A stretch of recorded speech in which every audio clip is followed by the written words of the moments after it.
Hi, everyone. Oscar Hernandez here with the Oscar Fine Properties team. I appreciate you guys joining me this afternoon.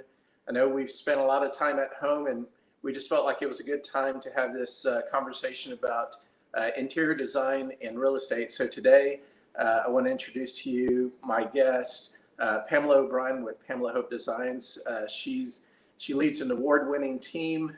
They've been nationally recognized in different publications. And so let's bring her on now and begin this lively conversation. Hi, Oscar, team, and friends. How are you guys? Doing great. How are you? Fine. Everybody working from the comfort of their home office right about now? Most of us?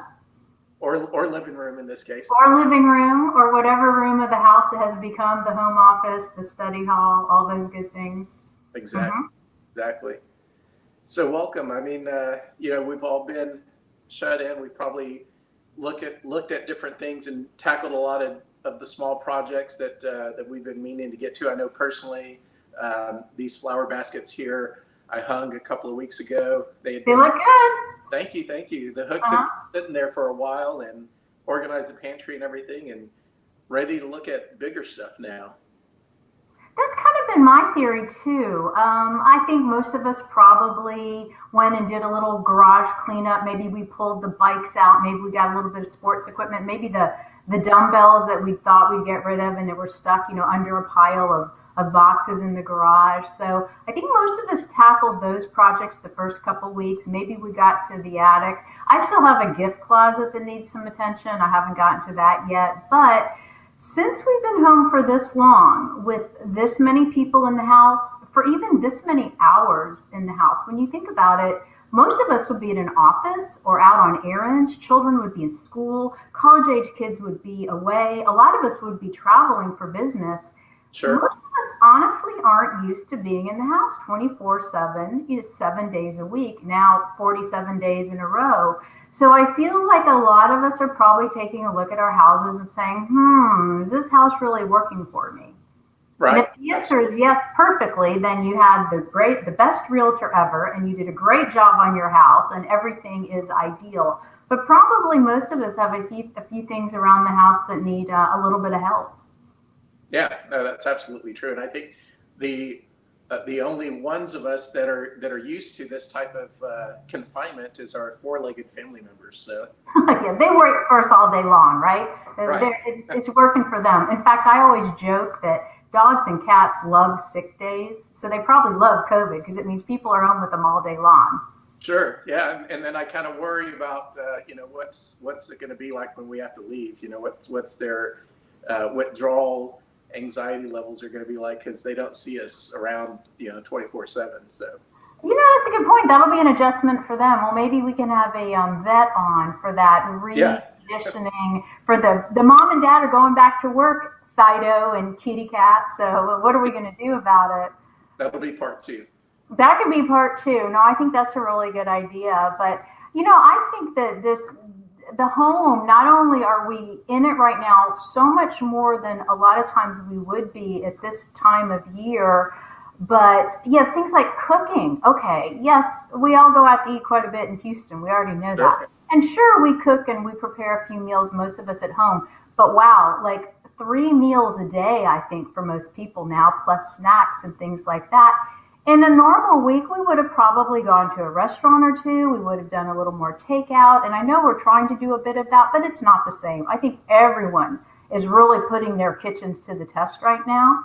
I can't believe even in a 2-person household, how much my husband and I are doing the dishes. Like seriously, we're running another load. I used to go a couple days before I had to run a load. And now it seems like daily or even more. Just you're filling up that dishwasher. So I think the kitchen is one of the places that's really, really getting a workout. And along with the kitchen, of course, you have the pantry because most of us went and stocked up. We didn't hoard around here, but I did go and buy some things that I knew I was low on and filled the pantry. And I have a pretty big pantry. And all of a sudden I thought, where am I going to put all this stuff? I don't even know where it's going to go. I don't want it all stacked on the countertops. I want it put away in the shelves. So even the pantry needs, maybe for some of us, a bit of a clean out and organizing, and then maybe even a makeover. Right. Yeah, absolutely. So have you had any of your past clients and stuff kind of reach out to you and say, you know what, we've been locked in our house. We're kind of noticing that maybe we want a more functional kitchen or bigger open space or what have you? Well, we've actually had two things happen. The most fun thing that happened was we had several very nice projects that finished over the last year or so.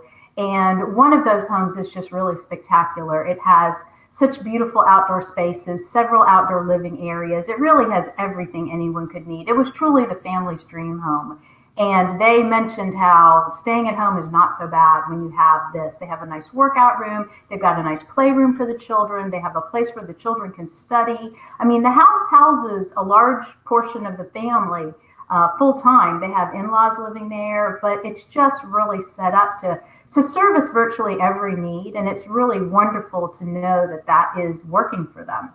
Now, on the other side of the fence, we have a couple people who have mentioned we're in the middle of projects. One or two we postponed, several we're finishing, and a whole bunch of them are talking about their home offices. Because we were, we'll do a little workspace. And I'm a home office type person. I like a fully functioning home office. And a lot of my clients are like, oh no, I just use a little tablet.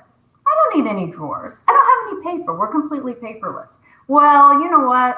I don't really think we are in the long run. And now that you've been doing this for 30, 40, whatever, how many days, I'm hearing from those clients and they said, you know what? Working at the breakfast room dinette is not really working anymore. Doing the little nook off the kitchen, it's not working for me now that I'm running. In fact, one of my clients is running a very large financial company, basically part-time. He has to do it out of his own kitchen.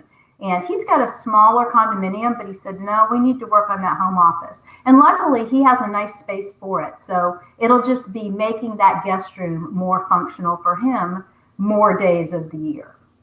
So we're hearing both. We're hearing the home's working great, and we're hearing we need some stuff. And a lot of people are wanting to work on their kitchen, and then, of course, they're wanting to work on their home office.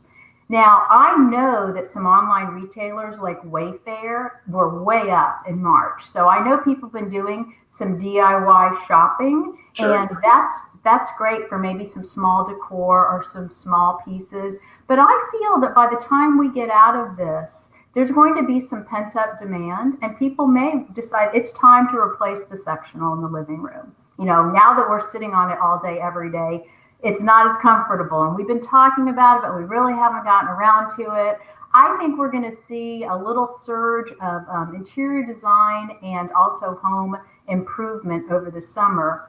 And one reason I think there may be more of that is I think a lot fewer of us are going to be taking vacations. That makes me kind of sad, but I think that vacations, even if airports and places open up, I think some things are going to be limited. One of my friends said the other day, if you were to go on a trip right now, what would you do when you got there? It's a good question, right? Most of the restaurants may be closed. Some of the parks may be closed. All the amusement parks are closed. All the sports venues are closed. So even if all the airports said, come on, we got cheap flights, you can go anywhere you want, what are we going to do? Where are we going to stay? Are the hotels going to be open? So I think this might be a invest in your home staycation kind of a period coming up this summer. Yeah, and I think investing in your home and taking on some of those projects is extremely rewarding and gratifying. When you're spending so much time in the home, you begin to appreciate different things when you make those different improvements. Yeah, and I think it's great. And with your business, I know a lot of times you'll come in and you'll tell people what they really need to do to make their home appealing. But why wait till you're selling it? Why not make it appealing to you and your family right now? Exactly. So what are some of the trends that you're seeing in terms of home design in kitchens and offices? What are things that you're seeing? Well, of course, the open kitchen format is really popular. Really big bars, so tables come at table height, which like a desk or a table, counter height, which is usually 36 inches, which is our preferred counter now in a bathroom or a kitchen, and bar height, which is 42 inches, which is a little bit higher. We're seeing mainly counter height or 36-inch countertops for the bar or the island, and a great big island. I mean, we're doing islands that are 10 and 11 and 12 feet long by 5 to 8 to 10 feet wide. So you can have your cooktop. Oh, great photo. Thank you. You can have your cooktop or your sink on one side if you want. You can have bar stools on another side. And actually, this is relatively, here's an island. This was an interesting situation. Yeah, that's a great one. Yeah, that was really nice. And that was a really clever use of the space. My cabinet designer helped me with this because there was no real eat-in kitchen and there wasn't really room to put a standalone table in front of this island. But dropping down a little bit from the counter height to the table height made it perfect for 4 people to sit in this kitchen. So open kitchens, primarily white and light kitchens. This kitchen shows a lot of hot trends. A little bit of gray is still popular, but we balanced this kitchen with a warm wood. And we did that because we had warm wood walnut floors in another part of the house. And this client did not want everything to be cold, white, and gray. She wanted that little bit of organic, little bit of a natural touch. So kitchen, I'd say this is a very on-trend kitchen. Yeah, that's great. I also thought about, because that's a pretty on-trend kitchen. That's also a pretty glamorous, pretty high-end kitchen, which, may not be right for everybody. So I thought about some other projects, and one really fun project is paint and paint color. And we're not just painting walls right now. I'm seeing a lot of really rich pigments. I have a couple of photos. I have a photo of it's a fireplace and 2 built-ins, and it'll probably pop up here in a second. And it's mainly white and gray, and we added a lot of color to it. So we'll see if those photos can make it. But the point is, we didn't paint the walls. Let's see. It looks like it's happening here in a minute. We could have painted. All right. So with this room, when we started, all of those built-ins were white, and of course there was no furniture, so there was no color at all in the room. We didn't paint the walls. There we go. We kept all of the walls white, and I opted to paint the built-ins this really glamorous, rich, deep teal peacock color. And then we balanced it by using that same color on the sectional, which was a big, strong. And then you can see that how we kind of went all the way around the room with that color. Yeah. So for a DIY, or maybe even if you're planning a big interior design project, a couple of tips here are DIY paint's not that hard to do. Now, it is harder to paint wood than it is to paint sheetrock. And you might invest in a little higher quality paint because the higher quality paints tend to go on more smoothly. But I can tell you, I'm relatively artistic and talented, and I'm not happy with my paint job. I mean, I'm slow, I'm messy, it doesn't look as good as a professional. So I find painting wood a little bit challenging. Painting sheetrock's a little bit easier, but adding that color to a home, it can be a lot of fun. And if you're just picking out one area, this is a great example. So this is a really strong color on sheetrock, as a matter of fact. That would not be a terribly difficult project. Again, I'm not really painting anymore in my life, but that is something, if I had nothing to do over a weekend, I could tape it off, and that looks really fantastic. That makes the room, that builds so much architecture into that space. That's a really great example. That room's like, and I can see, okay, now they are used up the stairwell. Again, that's kind of carving out the space. That also makes the living room kind of a destination. And it's white and bright and airy, and I think that that's very nicely done. And you can see the blues repeated here in the side chair. We repeated our teal and art and pillows, and here the blues repeated in the side chair. So I would say paint or color, even in the form of accessories that you purchase or artwork that you purchase, I think those are really good projects. Yeah, and I like in that the first photo where you painted the bookcases, and because it makes them pop. It almost makes them feel like furniture. Yes, it does. It's a very good point. Yeah, and the way you repeated the color throughout. Now, you mentioned use of a higher end paint. Are we talking about a paint brand recommendation or two? So people may not really, in fact, I even learned a lot. My Sherwin-Williams rep called me last week, and she planned to spend 30 minutes telling me about one new product. Well, she did that, and then I had her take me through all of the other products, so I would know from builder grade, cheapest paint available to the very highest designer end paint. And what she told me is that the coverage and some of these paints, you're spending more for a gallon. But honestly, if you're painting one wall or you're painting a cabinet or two, you don't need that much paint. So it really may be worth upping the quality of the paint. But the coverage is much better, the smoothness and the hardness of the surface. All of those things are very important, particularly for built-ins, because when you have a built-in, you're probably going to touch it. If it's a bookshelf, maybe all you do is put things on and off the shelf on occasion, but that's more than you touch the average wall when you think about it. And if, let's say, you're going to take a very boring built-in vanity maybe in a bathroom, and you decide to paint it a dramatic color, you are going to be opening and closing that quite a bit. And my screen just went black. Can you guys still hear me? Yes, we can still hear Okay, you. good. I'm sorry. My screen just went black for a second. But always for built-ins, you're going to use a little bit higher grade paint. It's always going to be more expensive when you buy it for trim. And I would even say maybe spend as much as an extra $20 a gallon for one of these products that's designed for really good coverage and very smooth finish. Okay. All right. Well, that's good to know. And another thought that this image brought to me was the wall art kind of balancing the colors between the pillows and the couch and everything. And I know a few weeks ago you wrote a really good blog on choosing art. I thought that was a great read. So at a high level, can you share with us kind of the topic on how you choose art?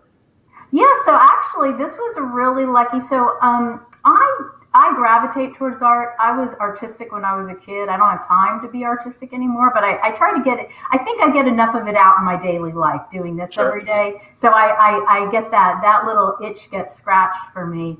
But when I was young, I painted, I sculpted, I drew every day. I drew all day long, loved to draw. So I tend to gravitate towards art, and I consider it a very important part of the project. So for this client, she actually has quite good taste in art, and she picked a lot of pieces herself, and then we curated them. She would pick things and show them to us, and then we would put together a collection and tell her where they could be hung in the home.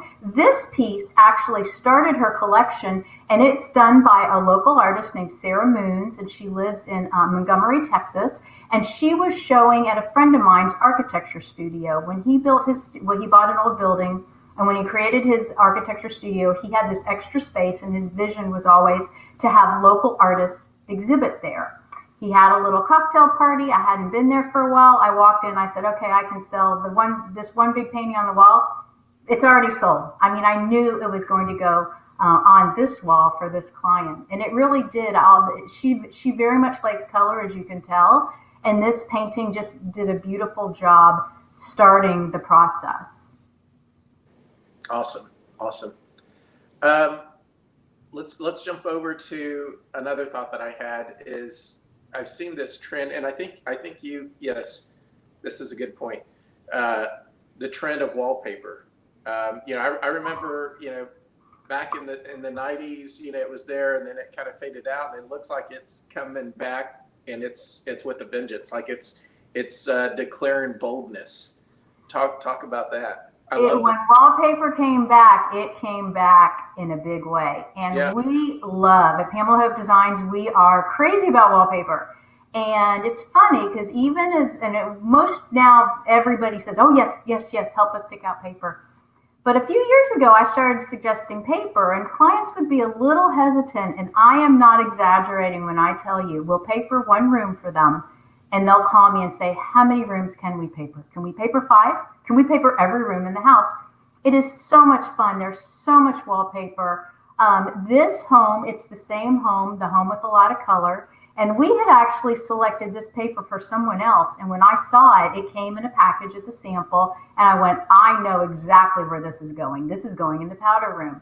And I didn't even have to really say that. We simply showed a collection of papers to the client, and she picked this one too. So for me, it was just perfect. It looks like an impressionistic field of wildflowers, kind of watercolory, and just every color from the other room represented here in slightly different ratios. There's a little less pink, There's a lot more yellow. There's a little less teal, but it just made that room so much fun. And that light fixture, that's called a Moravian star. I just think that that is the most charming little light fixture. Now, Right. one thing about this light fixture, I have wanted to use it a million times. It gives virtually no light whatsoever. And I've never had a room where I could get away with not providing any light. This powder room luckily had enough lighting near the vanity.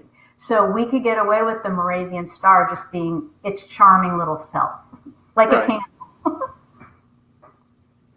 So this is a more subtle, representation of wallpaper. This is a grass cloth. You can see a little bit of seam, and you can Yep. see a slight horizontal display to this paper. So this is made out of natural materials that are woven together. And these come in many, many colors. I mean, blue, red, lots of neutrals. And they can be earthy with like little knots and bits of texture, or they can be a bit more refined with little bits of metallic. So this was a very pretty but more subtle bathroom. You can see a very nice little floor detail. We have a mosaic border, a little stone border there at the bottom of where the floor meets the wall. And then a pretty built-in vanity, a very pretty shaped mirror. That's one of my favorite mirrors ever because it has such a pretty shape. And that's really all there is to the bathroom. I mean, that's all it needed. We put 2 small pieces of art on the wall and called it a day. And it's the powder room. It's the main guest bathroom for a home in the River Oaks area. Yeah, and that mirror is really nice because it accommodates the sconces and doesn't really compete for space or anything.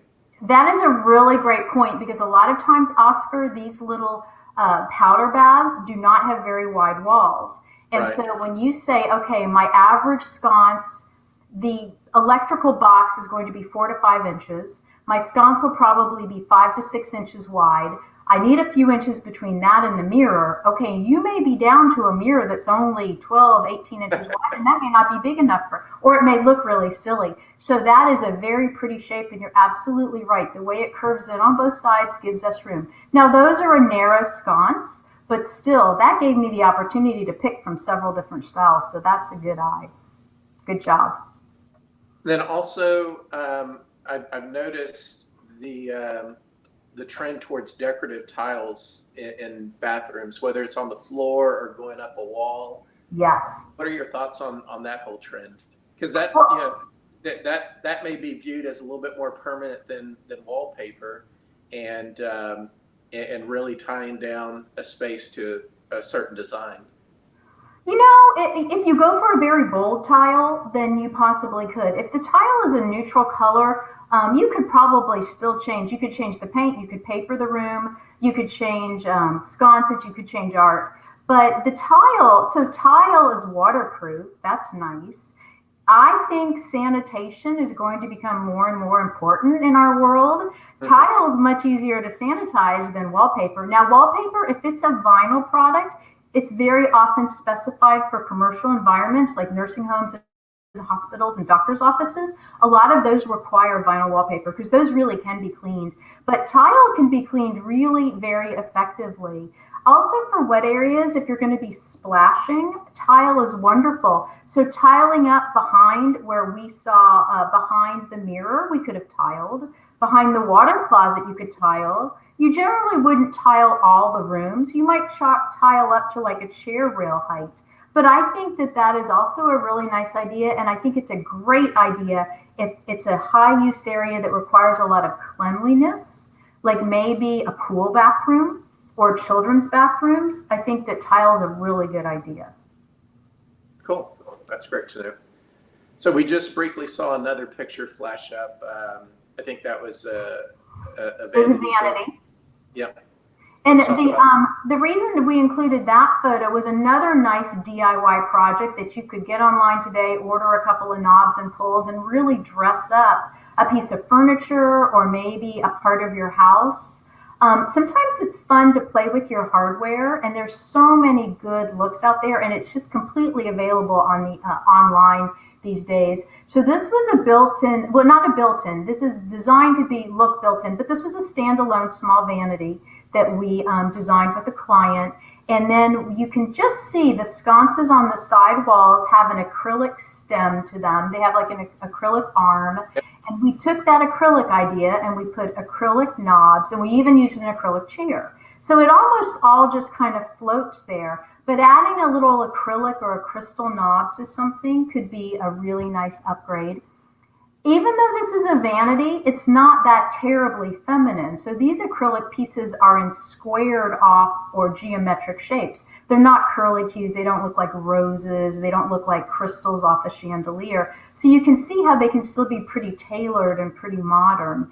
But do-it-yourself hardware, it's a lot of fun. You might start with, if you have a butler's pantry or maybe your pantry, or if, let's say, you want to splurge on some pretty expensive hardware, but you don't want to do the entire master bathroom where maybe you need 35 knobs, you could do maybe just the linen closet area, or if you have an area that's a little off to the side, a bit standalone, then that's a great place to start and maybe do a bit of a hardware upgrade. Nice. And the color of this piece, again, is really nice, using color to accent a room. Yeah, so actually what's interesting, because now we're looking at a more traditional vanity, this is the same client. So this client loves to sit and she puts her makeup on, she does her hair in front of her vanity every single day. So this was our first project with her. It was a very traditional, beautiful home in River Oaks. And she had this built small closet, and we took the doors off the closet and we built it into this charming vanity area. But you see how much more traditional this one is. And we painted this one white. And we also used, this time these are acrylic knobs. We used a very simple little knob because we knew we were going to have a lot of display and a lot of stuff on the shelves. We have a lot of glitz and fun little things on the shelves. So this one's pretty decorated. And you can see the sconces are a lot more decorative. They even have little crystals hanging off them. It looks almost like little necklaces you can just barely see there. And we have a mirror on top of a mirror. So we kind of, we gilded the lily on this one. So it was interesting. The new home was much more modern. She still wanted her vanity, and we were still able to get her appliances like her curling iron or her blow dryer and her makeup and everything in it. But we went with a much more streamlined, still little vanity within the niche. So you can see you can do virtually any design. This slide we included because a lot of people can probably relate to one of the little extra bathrooms in your house. It might look like this, your bathroom, your first floor bathroom.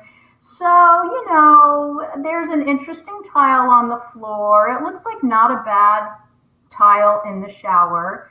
The vanity got painted a color, but it's looking a little dated. What could we do here? Well, you can gut it. You can replace everything. But if you want to start with even a baby step, you could deal with the mirror and the lights. And one of the best things you could do would be to move the electrical from the one light to a pair of lights flanking the mirror, and then a pretty mirror in the middle. We've seen that on several slides. So that would be a really great upgrade. You also could do a better version of this vanity bar. They're not quite as glamorous, but if you don't want to have to pay for an electrician, you don't want to do any sheetrock work, because if you move that light, you are going to have a hole and you're going to have to do sheetrock and paint.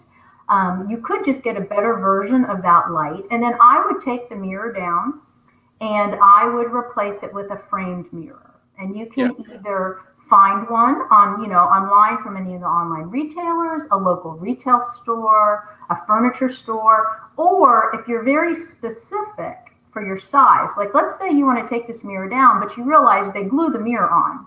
So when you take this mirror down, you've got a big ugly patch of sheetrock with glue on it. If you want to stick with these sizes and not do any sheetrock work, you could have a mirror made at a frame shop. And then you could make it exactly the size that you wanted. And you could pick the exact frame that you want. So it could be a very modern, sleek frame. It could be a big, overblown, Baroque gold frame, whatever your style might be. So that's another trick. We make mirrors at our frame shop all the time. And often the reason is because we have very specific or weird sizes that we have to work around. Cool. Really nice. That's a pretty example of what the higher end look of a bathroom is today. Would be a nicely framed mirror and a pair of sconces flanking it. And those mirrors were made by a frame shop. And then you can see in the reflection, if you can see that well, you can see there's actually a purchased shaped mirror across from it over the vanity, which is on the other side. So you're getting a little bit of a double mirror dose right here. Yep. How are your clients responding to bathrooms? Do bathrooms get a lot of oohs and ahs when you're showing the house, when they're well done? Yeah, for sure. And it's kind of interesting. You know, I kind of felt like there was a period of time where people moved away from requiring a tub in the master. You know, because I felt like a lot of clients were just saying, we don't really use it that much. But lately, it just seems like everybody, you know, wants a tub in the master. You know, instead of a large, you know, oversized shower, they'd much rather have a regular size shower and a, you know, full size soaking tub. So it's the rebirth of the freestanding tub. They're so good looking. Yeah, even if you never take a bath, you walk in and you say, "Wow, that looks so pretty." Right, exactly. It's and the bathrooms are large today, so the freestanding tubs. Honestly, I mean, I have a project right now where they're not doing a tub, and they have a big bathroom, and we'll probably buy a bench or something to put in that corner, because the client even told me, she said, "I know that's where the tub would go, but we're not going to do a tub. We don't take baths, and we have a tub down the hallway." And so I said, "Okay, well, we'll just manage that. That'll be a piece of furniture. That could be a bench. Maybe it's a little chest, you know, something like that." But there's a spot for a freestanding tub, and people, they do, I think, really get wowed by them when it's a nicely done bathroom. Right.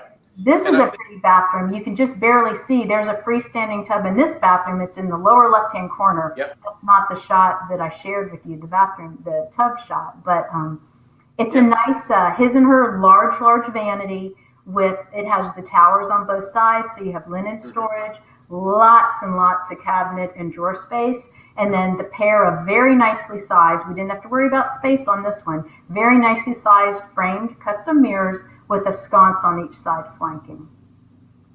Yeah, it's a beautiful bath. And, you know, if I was advising those clients, you know, even if you have the space, but you don't want, you know, a tub, I would at least, you know, plumb that out, you know, to the extent that you can, cover it up with sheetrock or whatever, your connection points, and at least have it available for the next buyer so that it doesn't become a limiting resale issue. No, I agree with you. And I highly recommend people keep at least one tub in a house, because I do have clients who want to get rid of all of them. And I really discourage them, because particularly if somebody has a family, and a lot of my clients now, like we're finishing up a ranch right now, and that gentleman's like, I never take a bath. We don't need tubs. I said, no, but your nieces and nephews are going to have children very soon. And guess what? You've got 4 of them, and they all have a child. Those children are going to take baths. You're not going to throw these babies in a shower. And so it's very much a family ranch. It's designed for everyone to come and spend weekends and holidays.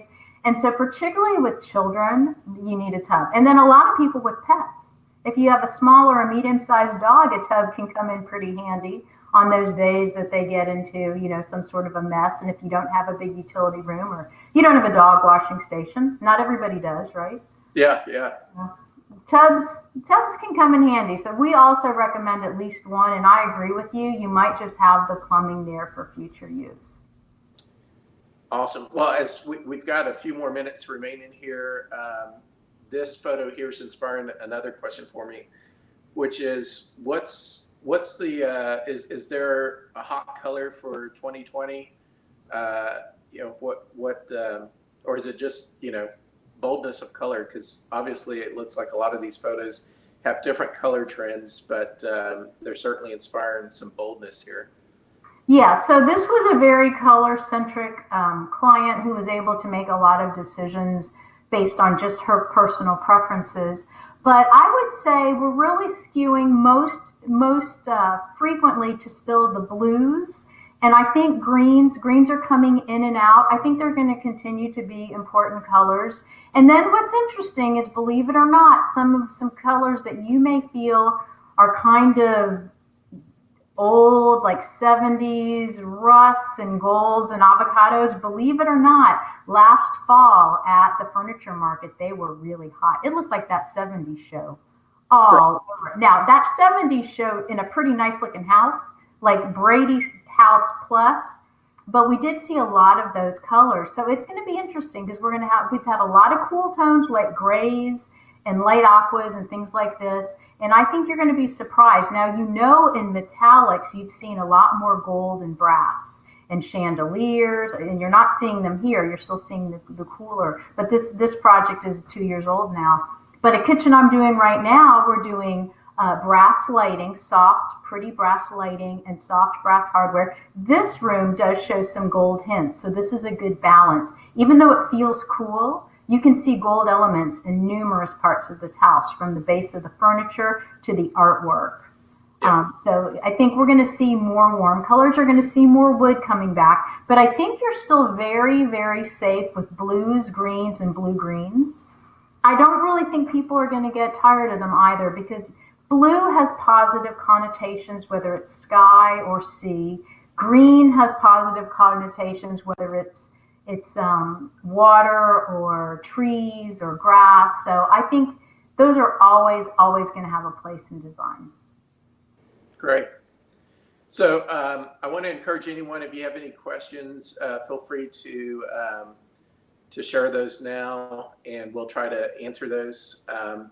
But as we're waiting to see if anyone has any questions and approaching the close here, what are some thoughts that you have overall about design, and how can people find you if they have any additional questions or want you to help them with the project? Oh, sure. Well, we are at PamelaHopeDesigns.com. We have a Facebook page, Pamela Hope Designs, and I would love for you to follow our Instagram. We put projects, inspiration photos, and also I do some little instructional how-to videos, and those are usually really fun, quick tips, things you can do right away to improve your house. And we even did some on sanitation and cleanliness around the home, some little tricks that people probably didn't even realize they already had at home, that they could, keep their house just a little bit cleaner during this period, and probably forever, is my opinion. I think we've probably turned a corner on home sanitation and cleanliness. But Pamela Hope Designs on Instagram, PamelaHopeDesigns.com. We do a newsletter and a blog, and we always have tips and ideas there too. So we're pretty easy to find. Please come say hi. We'd love to answer your questions, talk to you about a project, give you some ideas. Yep. Awesome. So for us, just a quick high-level synopsis of what's going on in the market. So certainly when we entered the stay-at-home, we saw a lot of activity drop off. Showings were down, I think, as much as 50 to 70%. But we've seen a steady increase in showing activity across the board. And pending home sales for the month of April were only down 2%.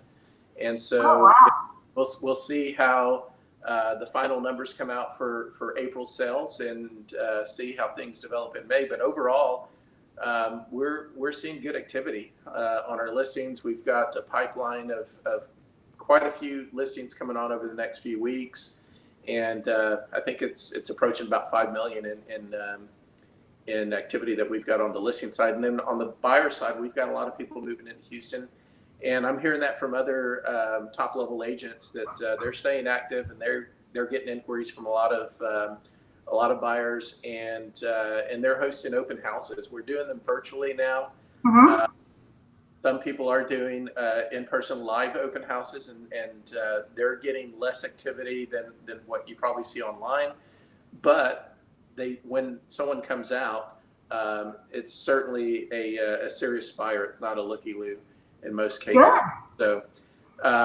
So we're encouraged, and we think we're still on pace. We'll be fine this year, and I think the Houston market will be down, but we've had 4 record years of home sales, and so to be down just a little bit is certainly not going to hurt. Now we have to keep an eye on oil prices, and job numbers and things like that, and that could have an effect on certain areas. But I think the most likely affected areas would be kind of the energy corridor, Katy, Spring, the Woodlands, areas like that. But we'll keep an eye on that. If anybody wants regular market updates, feel free to reach out to us. You can find us on Facebook, Instagram, as well as online, and we'd love to connect with you.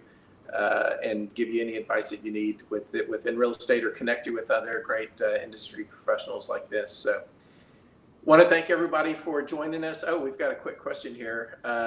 I've got a 60s ranch house. Do you have suggestions for overcoming the low ceilings? Yes, Nicole, probably you will do better with one light color on your walls and continuing that color on your ceilings. Probably another thing you should do is you should keep one color throughout the major portion of the house. If it's a little bit open or you have several hallways leading to other, usually ranches has a hallway and a couple of rooms, I would keep that as consistent as possible. I would also try to be very consistent with my flooring and having a run from the front to the back or from across the house, just the flooring. That will keep the flooring, it'll keep the movement of the house, and it'll kind of ground the floor, and then the ceiling with a lighter color and lighter walls will float above it. Also, your light fixtures, they probably need to hug the ceiling a little bit more. And probably if you have recessed light, if you're doing any upgrades, I try to go with a smaller aperture, not a great big recessed light, but a smaller light. I would keep my ceilings really clean and then maybe have the occasional high impact, but not too heavy light fixture. And there's a lot of very glamorous light fixtures that are either called flush mount, which go right up against the ceiling, or semi-flush mount. But a nice clean ceiling and nice light walls and ceilings the same color would be, I think, your best ideas. Great. We've got another question here from Angela. What's the proper placement of a rug in the master bedroom? That is a really good question, because people think, oh my gosh, I have to buy this big rug for my master bedroom. A bigger rug is usually more expensive than a smaller rug, not always, but usually the bigger, a little bit higher price. And they think, I have to buy this big rug and then I'm going to put most of it under my bed. So the real goal for most people, if you have a rug in the master bedroom, is when you get out of bed, your feet are on the rug, not on the cold floor, right? Men in particular are really picky about that. I still have a lot of men who want carpet in the bedrooms, and the wives are like, oh my God, no carpet in the house. And the men are like, I like my feet to be on carpet in the morning. So we like you to be able to put your feet on the carpet or the rug when you get out of bed. So that probably means you're going to pull it away from, let's say your wall's against the bed. You're probably going to pull the rug 3 to 4 feet away from the wall. You also probably have nightstands. So that's good. The nightstands take up some space. Then when you get out of bed, you can have your feet on the carpet. And so it'll be about a third of the bed, or 2/3 of the bed will be on top of, at least probably 2/3 to a half of the bed will be on top of the area rug. And it'll make if it's hardwood floors or tile floors, it'll make that bedroom much more comfortable. It'll make it more acoustically nice. It won't be as much of an echo. It'll give it a bit more of a romantic, softer feeling. And it looks really good, particularly on hardwood floors. A rug would just make that bedroom look fantastic. Great answer. So we've got this other question. Are you seeing any new ideas for home offices, since so many of us are working from home now based on COVID? We talked a little bit about that earlier, but feel free to answer that. Yes, well, we are. We're seeing that most people no longer feel that lying in bed using their iPad works anymore. I mean, now that you're really working all day, doing a few little things from the bed or maybe a little chair no longer works. So I think most people really do need a bit of a workstation, some sort of a good desk, someplace where you can keep some things too, because we're going back to our projects. A lot of times before, when we worked at home, we did one little project, we put it away, we went to work the next day, and we didn't really pick it back up. Now we may be picking these projects up for weeks on end. So we need a decent workspace, a place that we can keep a few things. Good lighting is really, really important, particularly if you're doing all the Zoom stuff. I mean, you've really got to work on your lighting. You need to be able to see properly, and a good chair. I mean, I have a good chair, but I can tell you my back hurts these days because design's a very active job. I don't sit at my desk that often in a normal day. Right now, I'm sitting at my desk a lot more. And even with a good chair, I find that's a little hard on me. So a good ergonomic chair, not the dining room chair, not the chair you pulled out of kids' room, not the folding chair that you pulled out of the garage, but a decent chair if you're going to be sitting at your desk for hours. And then get up some. Make sure you get up and move around.